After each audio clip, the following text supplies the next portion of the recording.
Welcome to our guide on how to clear your search history on LinkedIn. If you're looking to maintain your privacy or simply tidy up your account, this updated process is straightforward and quick. Let's dive right into the steps. First, open the LinkedIn app on your device. Make sure you are logged into your account to access the necessary settings. Next, locate and click on the Me icon at the top left corner of the screen. This icon usually features your profile picture or initials, making it easy to find. Once you click on the Me icon, a menu will appear. From this menu, enter Settings.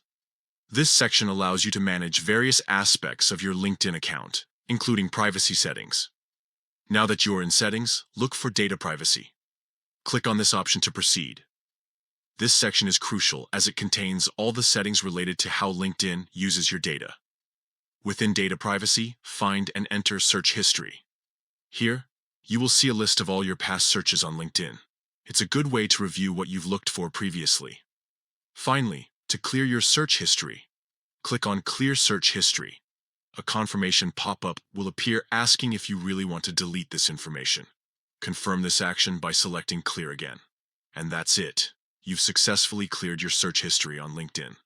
This simple process not only helps keep your account organized, but also enhances your privacy by removing any traces of what you've searched for. Thank you for following along with these steps. If you found this guide helpful, consider sharing it with others who might benefit from clearing their LinkedIn search history too.